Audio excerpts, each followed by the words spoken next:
She said, "My love language is acts of service. You need to do more for me." I agreed. So when I found proof she was cheating, my act of service was to neatly pack all her belongings into boxes and service her with a 30-day eviction notice from the house I owned. I never thought I'd be one of those guys, posting my life's drama on the internet for strangers to read. I'm a private person. I own a small landscaping business.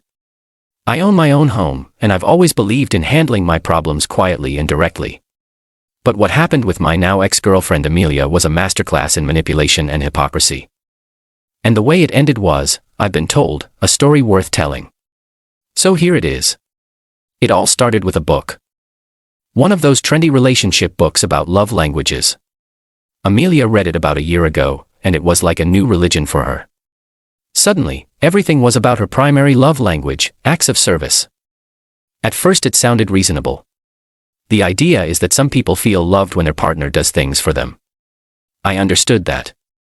I'm a man who works with his hands for a living. I understand the value of doing things. But in Amelia's hands, this concept warped from a relationship tool into a weapon of entitlement. It started small. "You know, my love language is acts of service," she'd say. "So I'd feel really loved if you handled all the dishes tonight." Then it grew. I had such a stressful day. Doing all the laundry for me would be an amazing act of service. Soon it became the justification for everything she didn't want to do. Cooking, cleaning, grocery shopping, taking her car for an oil change, planning our vacations. All of it was rebranded as an opportunity for me to show my love for her through acts of service. Our relationship slowly transformed. I was no longer her partner, I was her full-time unpaid life support technician. My own needs, my own stress from running a business were always secondary. If I had a long, grueling day, it didn't matter. Her need for service took priority. If I ever tried to push back, to suggest that maybe my love language was words of affirmation, and I'd appreciate a simple thank you, she would look at me with wounded eyes and say, "I'm sorry you don't feel comfortable expressing your love for me in the way I need to receive it." It was a perfect, manipulative trap. I went along with it for far too long. I loved her, and I'm a fixer by nature. I thought I was just being a good boyfriend, shouldering a heavier load while she was going through a difficult phase. I owned the house we lived in. A small, two-bedroom place I'd bought and fixed up with my own two hands long before I met her. I was happy to share my home, my life with her. I just didn't realize that she saw my willingness to serve as a weakness to be exploited, and my home not as a shared sanctuary, but as a full-service hotel, where she was the only guest. She was right about one thing though, my love language is acts of service, but the act I was about to perform wasn't one she was going to enjoy. Part 2: The discovery. The beginning of the end happened on a Tuesday. It was laundry day. Amelia had come home from her office job, sighed dramatically, and declared she was too utterly shattered to even think about her overflowing laundry basket. It was, of course, presented as another opportunity for me to show my love. So, like the good, supportive partner I was, I gathered up her things and started a load. I was sorting through the pockets of her jeans before putting them in the wash. It's a habit. I've saved her phone and earbuds more times than I can count. In the pocket of a pair she had worn the previous Friday, a night she told me she was going out for drinks with the girls after work, my fingers brushed against a piece of plastic. It was a hotel keycard. I stood there in my laundry room, the smell of detergent in the air, holding this little white card. It wasn't from a hotel chain I recognized, it was from a place called the Indigo Room, a fancy boutique hotel downtown known for its romantic atmosphere and ridiculously expensive cocktails. It was not the kind of place you go for a casual drink with girlfriends. My first thought was that there had to be an explanation. Maybe they went there for a fancy cocktail and she just accidentally picked up a card. But my gut, the same gut that tells me when a tree root is about to crack a foundation, was screaming at me. I put the keycard in my pocket and finished the laundry. I didn't say a word. That night, after she was asleep, I went to my office.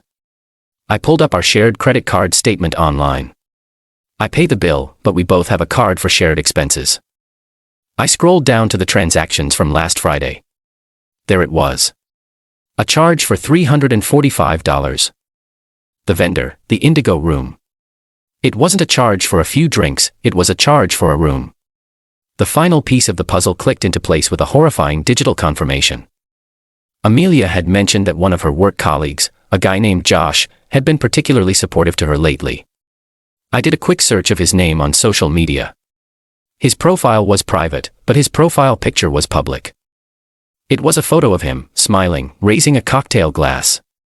The background was blurry, but the distinctive deep blue lighting and the Art Deco pattern on the wall behind him were unmistakable. He was at the Indigo Room. The picture had been posted last Friday night. There it was.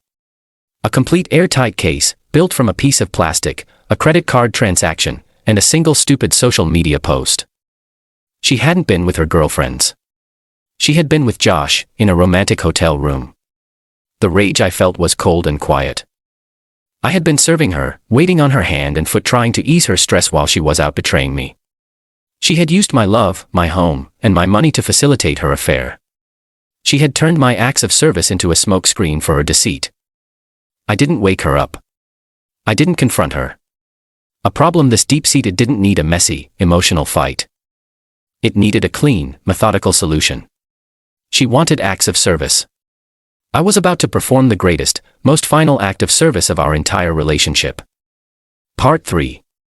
The service. My first act of service was performed the very next day. I took the morning off work and went to see a lawyer. I didn't need one for a dramatic court battle. I just needed information. I needed to understand the rules of the system I was operating in. I explained the situation to him. I owned my home outright. My girlfriend had been living with me for over 2 years, but was not on the deed or any mortgage, and I wanted her out. The lawyer explained that in our state, because she had lived with me for so long and established residency, she was considered a tenant at will. I couldn't just change the locks and throw her stuff on the lawn. That was an illegal eviction. To remove her, I had to follow the correct legal procedure. I had to provide her with a formal, written 30-day notice to vacate the premises. 30 days. It sounded like an eternity to live under the same roof with a person I now loathed. But the law was the law, and I was going to follow it to the letter. This had to be clean. This had to be unassailable. My lawyer drafted a formal notice to quit, a legally binding document that was cold, impersonal, and perfect. This was my second act of service, ensuring her removal was done according to the proper legal channels, protecting us both from any future messy disputes.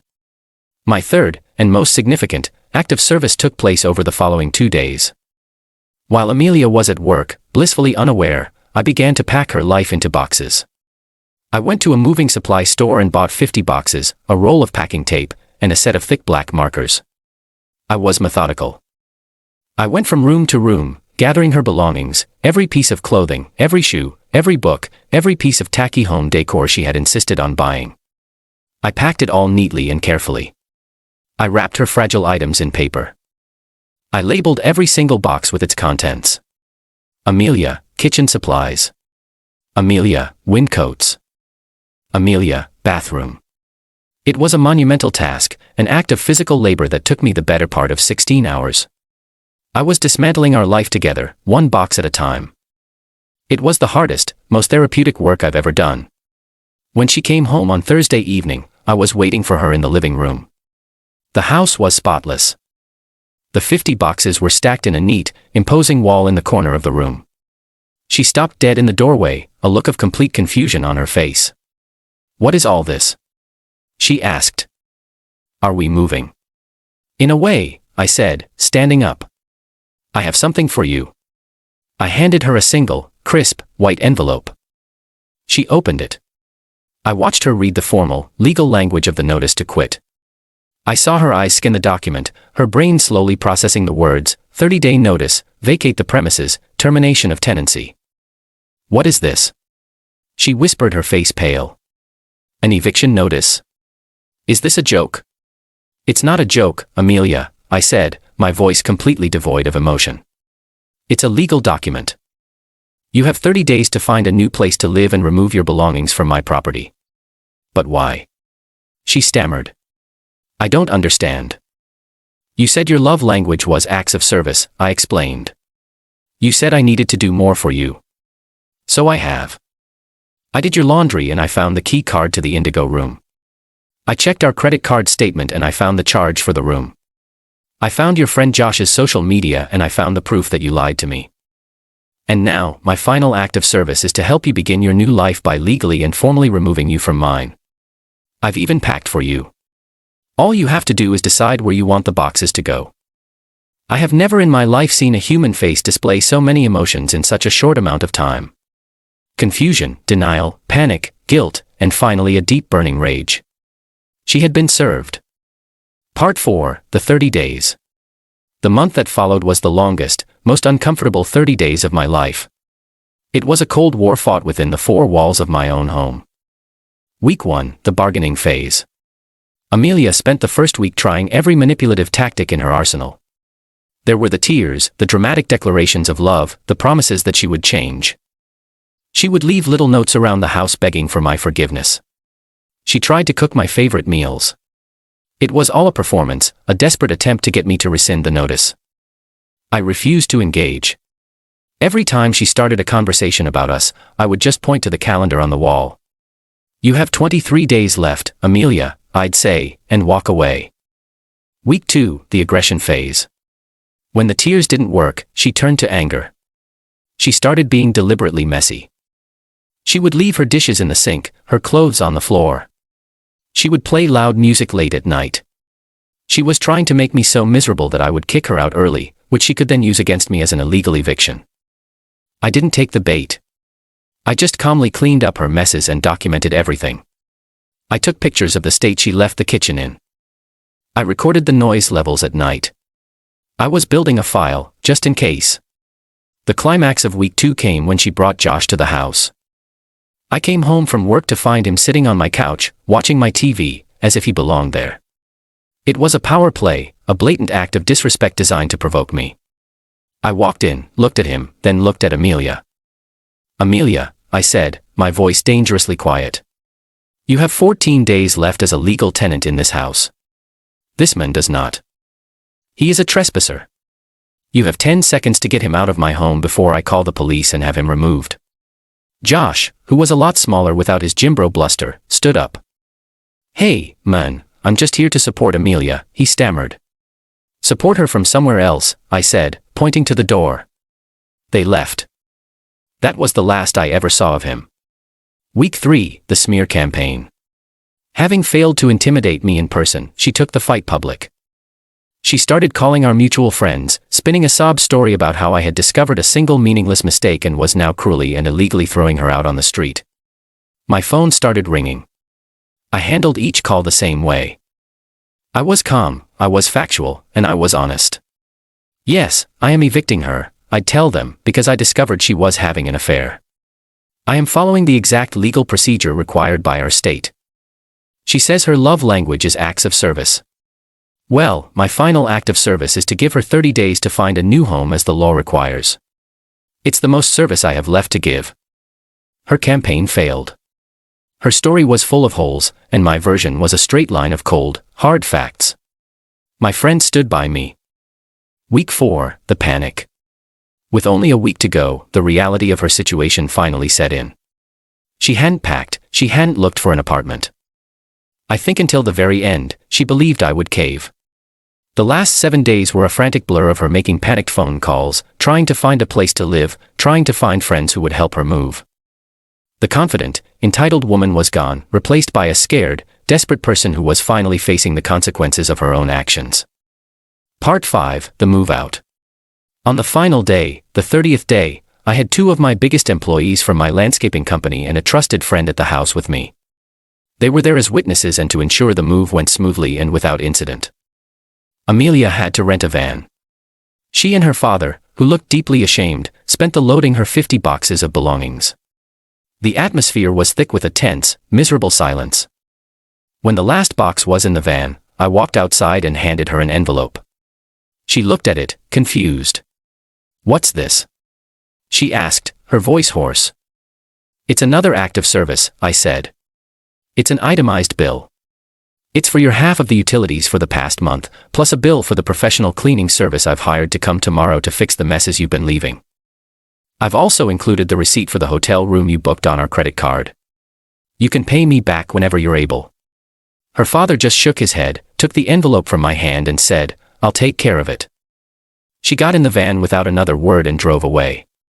I walked back into my empty house, closed the door, and for the first time in 30 days, I felt the silence not as a weapon, but as a relief.